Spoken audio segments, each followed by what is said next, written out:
জয় রাম, জয় গুরু। নমস্কার। গল্প কথায় রাম ঠাকুর চ্যানেলে সব বন্ধুদের স্বাগতম।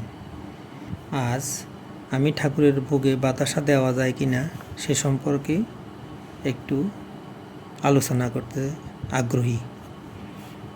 ঠাকুর বলেছেন, ভক্তিভাবে শ্রদ্ধা করিয়া যে যাহা দান করে তাহা সকলেই ভগবান পাইয়া থাকেন, সন্দেহ নাই। শ্রদ্ধাপূর্বক ভক্ত যাহা দেয় তাহাতে ভগবানের প্রীতি ঘটে।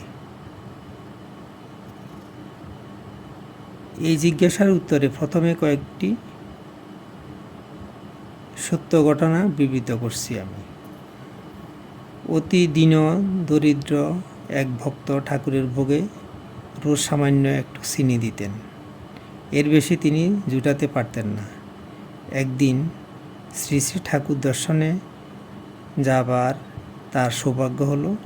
পথে যেতে যেতে এক বাজারে দেখেন সস্তায় আঙ্গুর ফল বিক্রি হচ্ছে।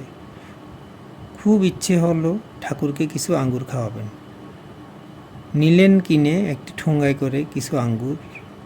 দয়াল প্রভুর চরণে উপস্থিত হয়ে ঠোঙ্গাটি ঠাকুরের হাতে দিতেই মরমী ঠাকুর মুচকি হেসে ভক্তটির দিকে চেয়ে বললেন, কেন, আমি তো চিনিয়েই বেশি ভালোবাসি। আরেকবার ঠাকুর সমনিতে নরেন্দ্রবাবু একদিন ট্রেনের সময় হয়ে যাচ্ছে দেখে গরম অবস্থায় মিষ্টান্ন ঠাকুরের কাছে নিবেদন করলেন। পরে ট্রেনে চেপে বিলোনিয়া ঠাকুর সান্নিধ্যে উপস্থিত হয়ে যখন তিনি জিজ্ঞেস করলেন, কেমন আছেন, ঠাকুর তৎক্ষণাৎ উত্তর দিলেন, আছিলাম তো ভালোই, আজ গরম মিষ্টান্ন খাইয়া মুখটা পুড়িয়া গেছে। নরেন্দ্রবাবু ঘটনা স্মরণ করে অতিশয় লজ্জিত হলেন। এই ধরনের আরও অনেক ঘটনা আছে। মূল কথা, ঠাকুরকে কিছু দেবার বাসনা হলেই তিনি তা গ্রহণ করেন। যিনি নিবেদন করবেন তার মনেই যদি খটকা থাকে তাহলে ঠাকুর তা গ্রহণ করবেন কেমন করে? কাজেই কেউ যদি ভক্তি করে ঠাকুরকে বাতাসা নিবেদন করেন তাহলে ঠাকুর কি তা গ্রহণ করবেন না? বাধা ধরা কোনো নিয়মের উপর যিনি কিছুমাত্র গুরুত্ব আরোপ করেননি, যিনি কোনো সম্প্রদায় গড়েননি, তিনি কেন এমন একটি অদ্ভুত আদেশ জারি করে যাবেন ভেবে পাই না। যিনি ভোগ নিবেদন করবেন সব কিছুই নির্ভর করছে তার মনের উপর। নিরভিমান ঠাকুর সকলের হাতেই রান্নায় তৃপ্তিতে গ্রহণ করে ভক্তদের খুশি করেছেন। কাজে সবই নির্ভর করছে আমাদের সংস্কারের উপর। মনে যদি কোনো খটকা থাকে তবে সে কাজ না করাই ভালো।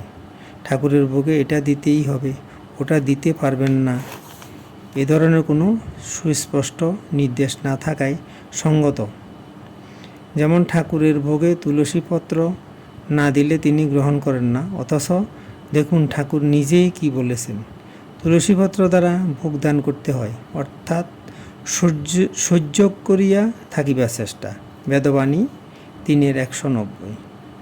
কাজেই কোনো ব্যাপারেই কোনো নিয়ম বেঁধে দেওয়া সঙ্গত নয়। ঠাকুর যাকে বাতাসা দিতে নিষেধ করেছেন তাকে নিশ্চয় এ কথা বলে দেননি যে সকলকে কথা জানিয়ে দিবেন ঠাকুরের ভোগে কেউ যেন বাতাসা না দেয়। ঠাকুর নিজে যখন কোনো নিয়ম বেঁধে দেননি তখন আমরা কেন কর্তৃত্ব করে সকলকে নিয়ম